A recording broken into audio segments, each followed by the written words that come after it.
Les montagnes oubliées. Chapitre 6. La dualité. Nous verrons dans ce chapitre ce qui se passe en réalité à travers l'image que nous faisons de nos relations. Car ce qui est perçu n'est pas la réalité qui existe, mais l'étiquette que l'on a donnée. On pourra aussi faire la constatation que nos relations sont comme deux rails de chemin de fer. Nous ne savons pas nous rencontrer, car les moments vécus sont enregistrés dans la mémoire, et ce que nous découvrons est le souvenir de la rencontre qui fut. On dit se connaître, mais rien n'est su en réalité, car nous restons chacun sur notre propre conclusion de l'image qui est conçue de l'autre. Nous irons aussi voir cette ambition que l'on a de paraître, afin d'être glorifié et reconnu à travers les histoires que l'on se raconte, tout en passant par le problème du reniement de soi.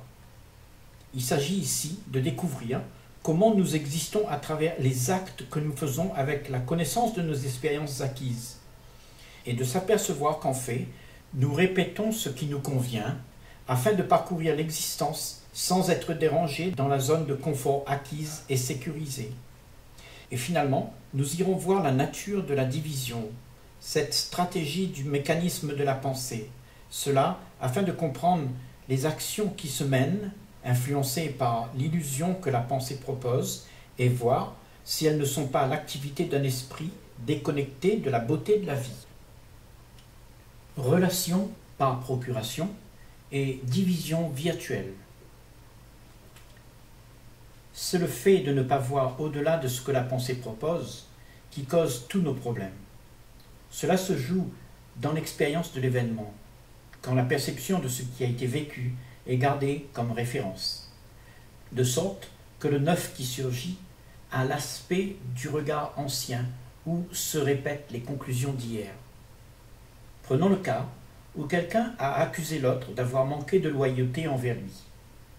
Sa réaction ayant été provoquée par le fait qu'il ait été blessé par l'action faite estimée non admissible, alors l'image mentale que l'on se fait est le champ de perception restreint que l'on a de celui-là. Si bien qu'à chaque fois que la mémoire de cette personne sera remémorée dans le champ de celui qui se porte victime, il y aura cette image qui fera irruption et influencera l'esprit dans son jugement. Alors, les réactions envers l'autre se répéteront à chaque fois de la même manière. Cela se fera ainsi si la perception de ce regard ne se renouvelle pas d'instant en instant, en abandonnant ce qui fut vécu pour être présent à d'autres événements. Celui qui se sent victime cultive ses émotions qui lui infligent de la douleur. Il est omnibulé par l'événement qui fut et continue à croire que ces émotions de frustration sont justifiées et doivent être soutenues. Nous avons l'habitude de tout cataloguer, d'étiqueter et de tout ranger en catégories que nous comparons être bien ou mal, et cela rend propice la division dans la relation.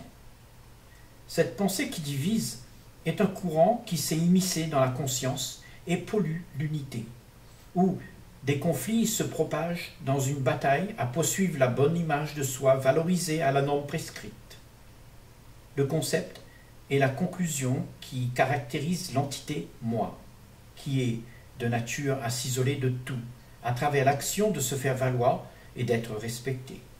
De sorte qu'à travers la reconnaissance des regards moulés à la conformité, l'entité puisse exister en se calquant sur des valeurs reconnues.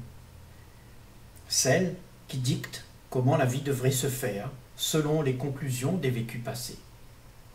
Ainsi, afin de ne pas être contrariés par nos émotions qui nous accaparent, nous envisageons alors de contrôler les situations afin de ne pas être perturbés par les idées qui ne sont pas du programme de nos conditionnements. La rivalité est inévitable car chacun voit midi à sa porte. Toute perception individuelle garde la perspective de son intérêt à être reconnue, selon la vision de la vie qu'il a conclu être bonne pour lui. Il y a cette attente que l'autre réagira selon le désir que l'on a de se sentir bien, qu'il sera consentant d'épouser la même zone de confort sans que des idées contraires ne soient soulevées, ce qui fait qu'on a à disposition pour notre grand plaisir l'énergie de l'autre qui nous apportera satisfaction. Cette convoitise est dans les mœurs d'une volonté collective qui mise sur ce qu'elle pourrait en retirer de l'autre et indubitablement, cette manière de faire amène du conflit, car la vraie nature de soi n'est pas à la soumission. Mais l'activité que l'on a de vouloir être aimé, respecté, flatté et glorifié dans l'image que l'on projette, fabrique au sein de la conscience le tourment et le désarroi de l'esprit en quête de ses gains. Ce sont les réactions d'insatisfaction et de déception que l'on a devant les événements quotidiens qui déclenchent la quête, étant donné que l'esprit quémande de la sécurité face à l'angoisse qu'il y a d'être vrai. Et comme il a devant lui l'immensité inconnue, il se réfère à la norme prescrite pour ne pas subir l'angoisse de son ignorance. Si tu observes bien, tu verras pour toi-même que c'est l'activité de vouloir perpétuer l'image réconfortante que l'on a de soi qui perpétue le cercle vicieux et crée le chaos en soi. Alors, tant qu'il y aura l'ambition de l'homme qui convoite par tout moyen d'acquérir la notoriété pour être applaudi et glorifié, reconnu et admiré, pour avoir produit l'image idéale de soi, l'ambition fera perdurer la ségrégation des rangs sociaux. Alors qu'en réalité, la vraie nature du soi est constituée du rien, mais nous estimons qu'il nous faut de manière vitale exister aux yeux du monde. Et cela se fait à travers la projection d'un soi qui se veut être glorifié et accepté par la norme établie. Celle-ci est ni plus ni moins la mise en valeur du désir derrière lequel on se cache pour ne pas souffrir de ce rien que l'on est, là où aucune apparence n'est possible. Et comme il n'y a plus rien qui existe, derrière quoi se cacher, tout est su dans la réalité. L'illusion n'est plus, les rôles de paraître cessent. Comprendre l'ego. C'est donc une terrible situation que quelqu'un puisse renier l'image que tu te fais de toi, quand toute une vie a été de concevoir comment être reconnu aux yeux qui, maintenant, glorifient ce que tu es devenu. Néanmoins, tu peux être libéré de ce drame égocentrique en te rendant compte que ces images que tu adoptes de toi sont la source de tes problèmes. S'en affranchir est bien subtil, parce qu'elles sont les pensées que tu véhicules et qui sont la conceptualisation du moi qui est toute l'image que tu t'es faite. Ce sont ces pensées qui submergent et qui embarquent l'esprit. Elles te prennent par les sentiments où tu exécutes l'information qui est convoyée tout en croyant que c'est toi qui agis. Mais la réalité est tout autre. C'est la pensée qui agit et qui contrôle tes faits et gestes. Le penseur est la structure du moi qui inclut l'ego, qui s'est identifié à l'image qui est projetée. Tu joues le rôle que cette image idéale projette. Si tu réalises quelle est la procédure qui fait exister le désir de ce que tu aimerais être, tu comprendras que toute la stratégie est une manigance à te faire croire être le rôle qui est joué. Alors, tu sauras que ce que tu crois être est supercherie du mécanisme de la pensée. Tu sauras que la réalité ne s'y trouve pas, car le tout est habillé de l'histoire que tu te racontes et à laquelle tu t'attaches.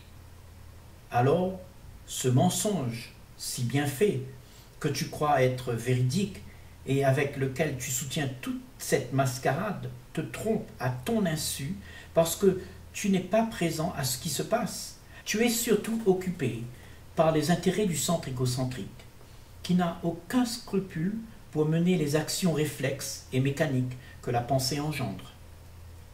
C'est comme l'intéressement qu'il y a derrière l'histoire du Père Noël, où l'enfant s'est emmitouflé dans son espoir. Mais aussitôt que le mensonge est démasqué, la réalité reprend ses droits. L'enfant grandit et passe à autre chose. Toutes ces histoires que l'on se raconte ressemblent étrangement à celles de l'enfant qui rêve et semblent être devenues un refuge à nos croyances, auxquelles on s'attache, tout simplement parce qu'on trouve du réconfort à se masquer la vérité. se libérer du passé. L'allégorie de la nature et celle que l'on trouve dans l'activité de l'homme sont riches de leçons. La nature ne réagit pas selon les principes de la pensée. Un arbre ne dit pas à un autre « mes fruits sont mieux que les tiens cette année ». Non. Ils sont tous là pour exister d'instant en instant sans se soucier de ce qui leur arrivera. Mais nous, pour la plupart, nous sommes dans le souci d'exister à travers le prolongement de nos actes, en se prolongeant la vie que nous désirons vivre, sans vivre ce qu'il y a à vivre.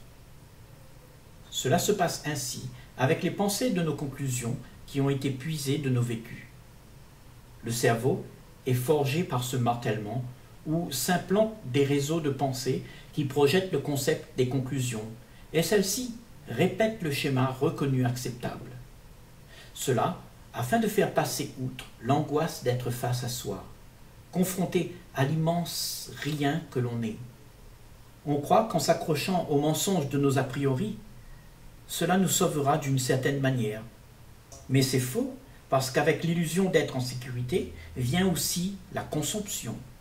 Le goût du mensonge est excellent, mais c'est un poison qui contamine l'esprit et l'emprisonne aux limites fabriquées par l'illusion. Là où se trouve la peur de quitter ce qui nous est familier pour enjamber le pas vers l'inconnu. Tout ce qui est attrait à la nature est la matière brute et naturelle de l'univers, que l'homme ne peut prétendre en être l'auteur. Cette vivifiante beauté se meut selon une information intrinsèque que le moi ne peut acquérir pour être engrangé dans la mémoire de son histoire. C'est un seul ensemble, ordonné, un ballet orchestré par un lien global qui synchronise le tout, relié à tout ce qui compose l'univers. Une information qui n'est pas associée au temps, ni aux pensées, si bien que la beauté qui se manifeste à tes yeux est immuable et est sans début ni fin. Elle est à explorer d'instant en instant, sans référence à ce qu'il y a eu et à ce qu'il y aura. Cependant, l'esprit qui s'est identifié à la machine pensante est celui qui récolte l'information de la beauté qui est perçue, afin de l'engranger dans la mémoire. Celle-ci devient alors l'entrepôt où est rangé le fait qui fut, qui est restitué en concept à mettre en place pour parfaire l'existence. Ainsi, ce que la pensée projette sur l'écran de la perception est une substance morte dont l'aspect est fantomatique, qui brouille la vision de la réalité qui existe. Cette mémoire est donc l'outil que la pensée utilise pour leurrer l'esprit d'illusion, étant donné que la beauté n'est plus le fait réel, palpable par les sens. Si bien que celui qui s'appuie sur ce qui est remémoré se donne le destin de souffrir la déception. Le savoir est agrandi, mais ne profite qu'à faire déambuler l'ego qui pavane son importance.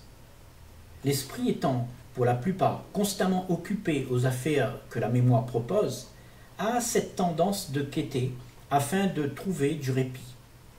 Car la vie tumultueuse de la vallée qui baigne dans le bain de ce que propose la pensée raconte à l'esprit tout ce qui fut. Cette activité bombarde constamment l'information de ce qui fut et ne donne aucun repos à l'esprit fatigué et usé. En conséquence, il y a cette aspiration d'être ressourcé par la nature, car celle-ci n'est pas polluée par la pensée. Il y a là une dimension où le raisonnement de la pensée ne peut être présent. C'est là où se trouve la source de toute la beauté, manifestée par ce vide où le temps disparaît avec ses attentes de jours meilleurs. Quand la conscience est vidée de l'activité de la pensée, il y a de la place pour que le rien y soit.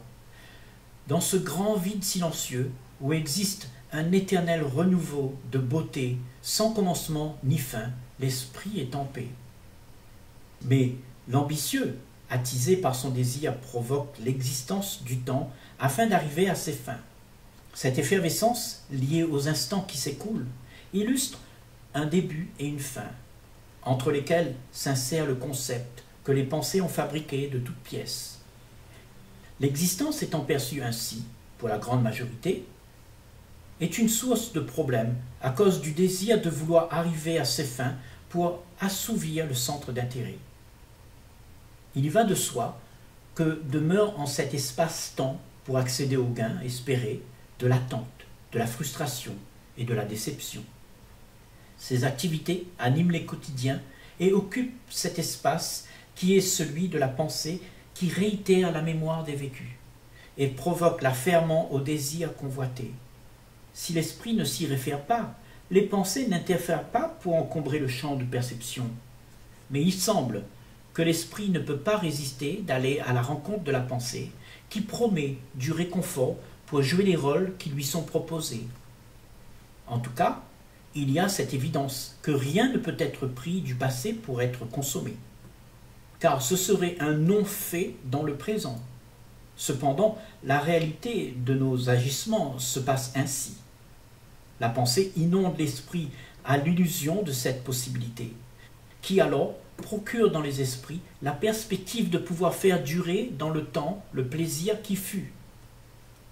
Mais celui qui réalise que l'idée qu'il entretient ne sera jamais un ingrédient de la vie à vivre, il l'abandonnera et restera à la source avec la réalité de la vie qui jubile, sans aller jouer le rôle que les pensées proposent. C'est la nature de la pensée que de remémorer l'événement perdu.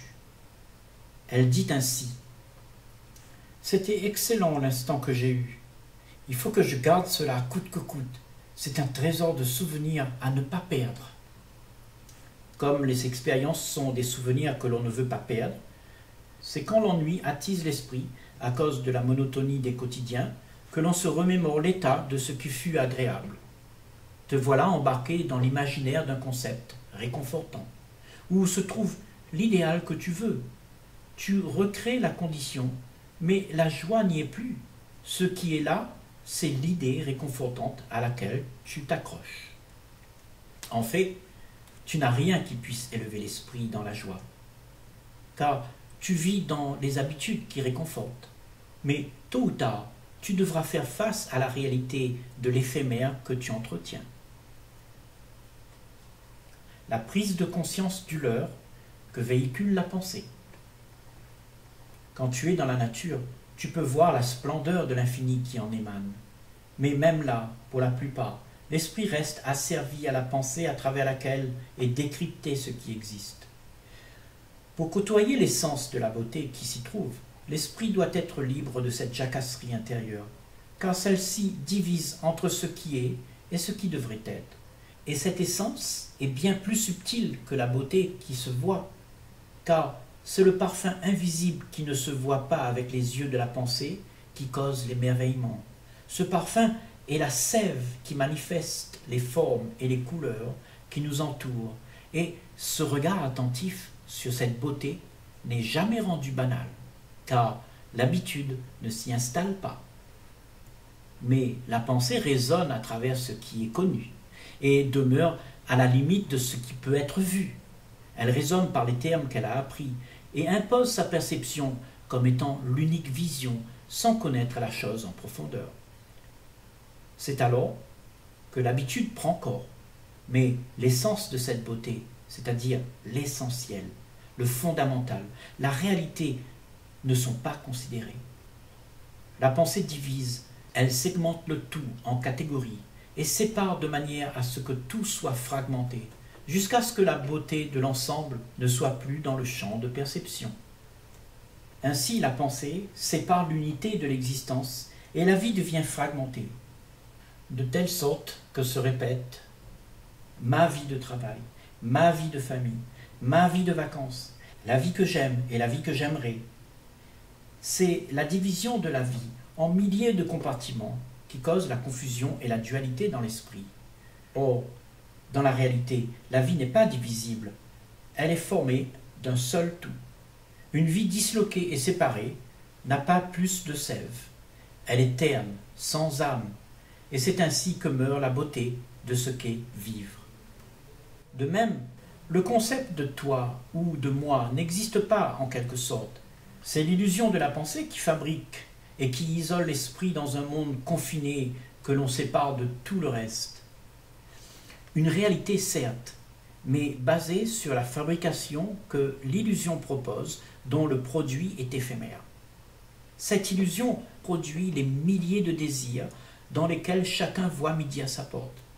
Mais en réalité, la conscience que nous partageons ensemble ne peut être divisée en conscience individuelle, et c'est pourtant ce que la pensée projette. C'est ce que tu te racontes qui va te faire croire que tu peux être isolé de tout et être en sécurité dans ton individualisme, cet univers fabriqué d'illusions. Si bien que la connaissance de la réalité, qui est le tout, devient étrangère à l'esprit, car il est embourbé dans le chaos de la fragmentation que la pensée a créée. C'est ainsi que l'illusion domine sur l'esprit, le rendant incapable de percevoir ce qui existe en réalité. Mais en étant sensible à nous-mêmes, nous pourrions voir ces leurres et vivre la vie comme un tout, sans rien définir qui soit bien ou mal, profitable ou pas, glorifiant ou pas.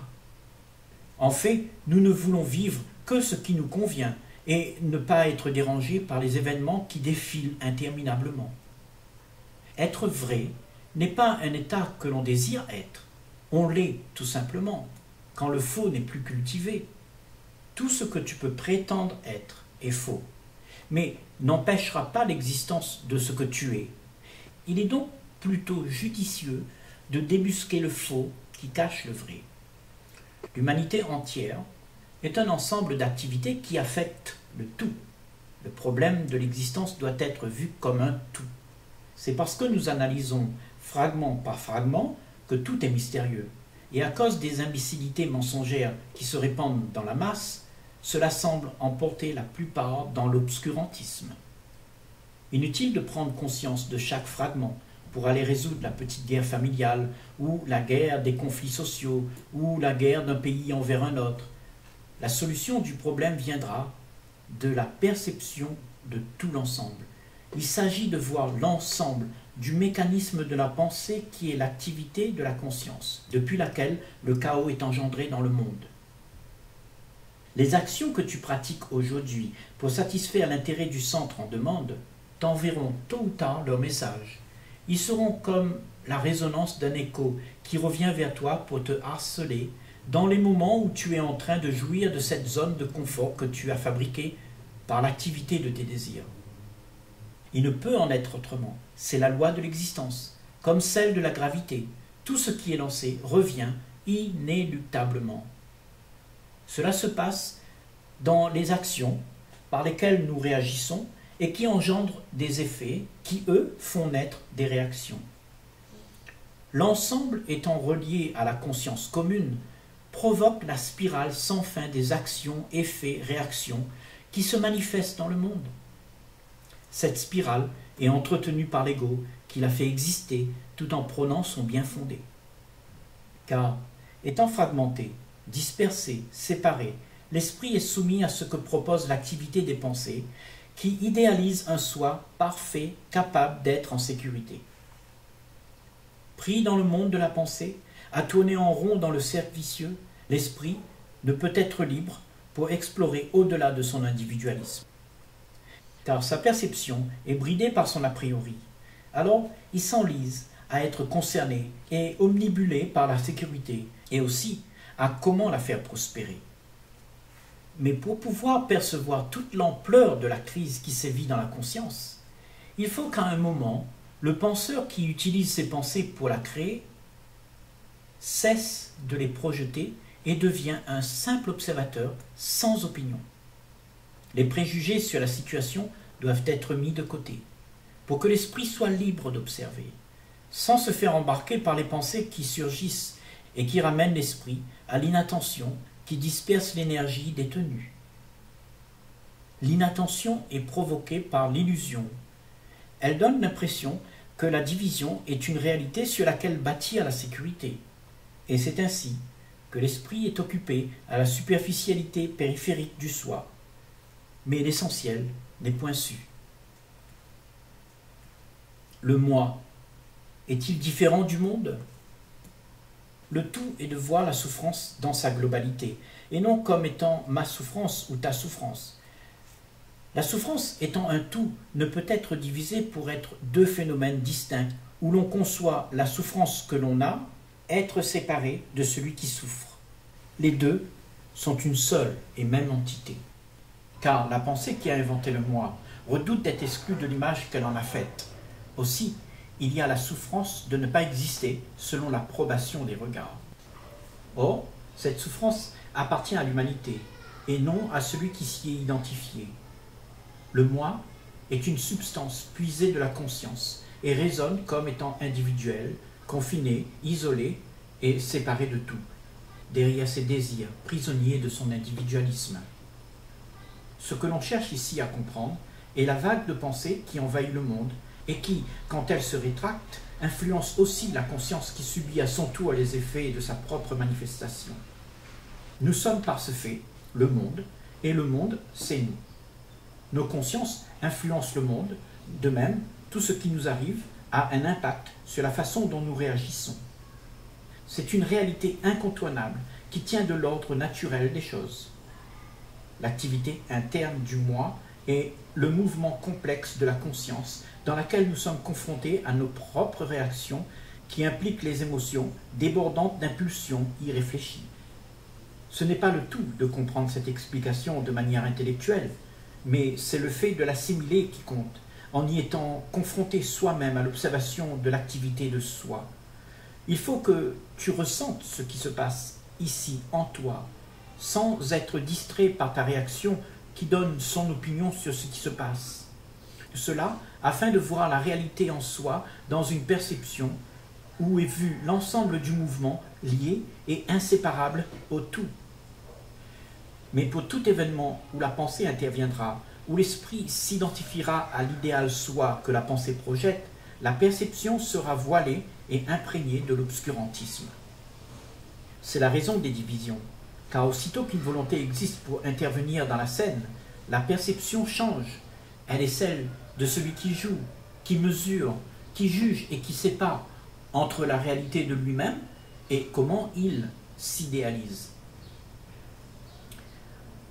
La conscience est le carrefour des pensées où convergent les idées qui sont l'activité de l'esprit qui joue l'idéal soi, proposé par le concept qui finit par être en dérision, étant submergé par le brouhaha constant du flot des pensées.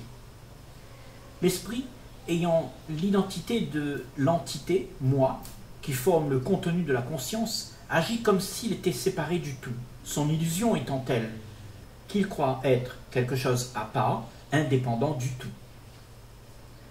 Afin que cette impression qui paraît être une certitude soit découverte comme étant l'illusion qui soustrait l'esprit à sa clairvoyance, il est nécessaire de débusquer les croyances qui provoquent nos réactions, nos tendances, nos désirs qui sont mis en effervescence.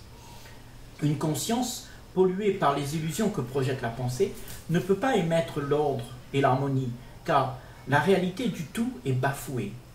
La perception n'est pas cristalline, elle engendre des actions qui divisent, et c'est ainsi que s'élèvent les conflits des pensées, entre être ce qu'il y a à être et ce qu'il faudrait être selon la norme prescrite. Donc, la conscience doit être dépolluée de son contenu, c'est-à-dire du moi, de l'ego et de tous les rôles qui font exister la substance du moi. Sans cette manœuvre, l'esprit ne peut être fondamentalement vrai, authentique et original avec l'attrait d'une conscience vidée de toute l'activité du centre d'intérêt. De par sa nature, ce genre d'esprit libéré est créatif et engendre la beauté d'un état de communion, et cette communion est la joie d'un esprit unifié à son silence, où l'image du soi n'est plus. Cette joie de vivre ne pourra pas être détournée aux vaines demandes que la pensée propose, car en cet esprit, la pensée s'est rangée à ce qu'elle doit être, c'est-à-dire au service de la créativité. Une fois que la conscience est vidée de toute l'activité des pensées, elle n'est plus au service du moi et de son centre d'intérêt. De tout temps, la pensée fut le véhicule de la connaissance qui a guidé les hommes sur l'autoroute de ses désirs, où l'esprit s'est soumis à ce chemin tout tracé, et l'histoire est là pour le raconter. Cela nous a conduits au chaos. Mais aujourd'hui, nous disons quelque chose d'impopulaire, que l'esprit doit être indépendant et libre de l'activité des pensées. Et pour cela, il va falloir examiner l'image qui a été faite pour représenter les pensées du moi afin d'appréhender le mécanisme des pensées qui le fait exister et ainsi voir la raison de la dépendance qui te garde l'esprit prisonnier à jouer le rôle que tu crois être. Cette image de moi est une culture soutenue, mais si elle n'est plus alimentée par la pensée, qu'adviendra-t-il? La conscience sera-t-elle vide? Et quelle est la nature d'une conscience vide? Une conscience sans la jacasserie des pensées est côtoyée par un esprit ordonné qui demeure dans le silence. Il peut vivre en paix, car dans ce havre existe l'amour et l'intelligence dont nous avons besoin pour parfaire l'existence et partager ensemble cette planète si belle et enchanteresse. C'est le fait de côtoyer ce silence qui fait que les stigmates laissés par la pensée se régénèrent jusqu'à la dernière cellule contaminée et que l'esprit soit transformé par l'énergie qui habite ce silence. À cette issue, l'esprit n'a plus de relation avec l'illusion, car la réalité est son état authentique. Les schémas de pensée ont été détruits par l'énergie du rien qui maintenant s'est installée partout jusqu'aux profondeurs de chaque cellule décontaminée. Cet ordre installé ne peut être perçu par la pensée, car la pensée est une chose mécanique, elle ne sait que restituer la mémoire. Alors, si ce qui est vivant est côtoyé à travers le souvenir de ce qui fut, la perception de ce qui sera capturé par la perception du passé sera chose morte. Le vivant, de toute évidence, n'existe qu'au moment où la vie se meut, par le fait d'être attentif au mouvement de la vie qui surgit et de participer à tout ce qui se passe d'instant en instant. En étant présent avec cette vivace énergie constamment en effervescence, où les habitudes sont bannies et où le passé et l'espoir n'existent plus. L'esprit est libre de l'activité des pensées. Il est évident que le choix ne se pose pas à celui qui est présent et qui se meut dans cette énergie vivante. Il n'est plus intéressé par les miettes de liberté que l'activité de la pensée projette dans son sillon. Cependant, quand les pensées t'embarquent par leur propagande et que tu joues le rôle de celui qui est dans la tracasserie, tu existes à ce moment-là à travers ce que tu crois devoir être, selon ce que la pensée restitue de la mémoire et que tu estimes être la solution de tes tracasseries. Cette sécurité devient alors ta croyance, et te voilà identifié à une chose sans vie. Tu es cette mémoire résiduelle qui joue le rôle du concept. Dans ce cas, le passé devient pour toi important. C'est l'entrepôt des connaissances d'où tu puises tes repères avec lesquels tu conçois faire ton existence. De cette manière, tu rabâches ce qui fut sans jamais t'aventurer en dehors de tes habituels train-train. Ainsi, les quotidiens se déroulent de la même manière, sans que la beauté ne soit mise au grand jour.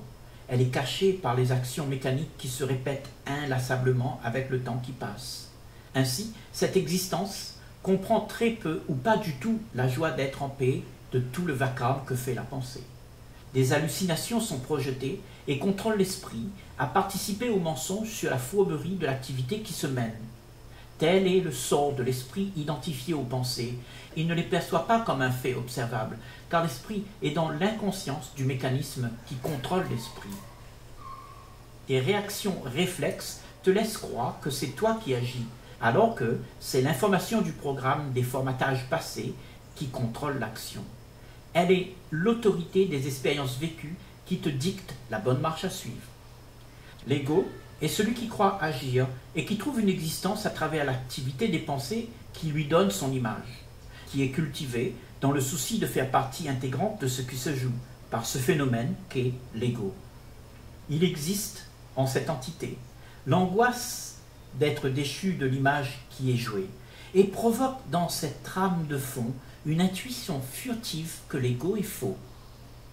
Ce faux est fabriqué d'une image qui prétend être ce qui n'existe pas. Son existence est donc volatile et sans fondement, mais à laquelle l'illusion donne une raison d'être. Tout ce mouvement crée dans la conscience une rivalité entre être et ne pas être. Et il y a une convergence de dualité entre l'illusion et la réalité des faits. Devant cette illusion, l'esprit trouve le réconfort de ne pas se retrouver devant l'angoisse du vide. C'est pour cela que l'image est soutenue, afin qu'elle trouve aux yeux de la conformité, de la reconnaissance, pour ainsi se pavaner et être glorifié selon la norme à la mode des vécus dans l'air. Cette peur de ne pas être reconnu à travers l'apparence que l'on se donne est le point crucial entre ce qu'est la mort et ce qu'est la vie. Car l'attachement à ce que l'on croit être garde l'esprit dans l'illusion, alors que mourir à l'image que l'on a de soi donne naissance à une perception sans les limites qu'imposent les pensées.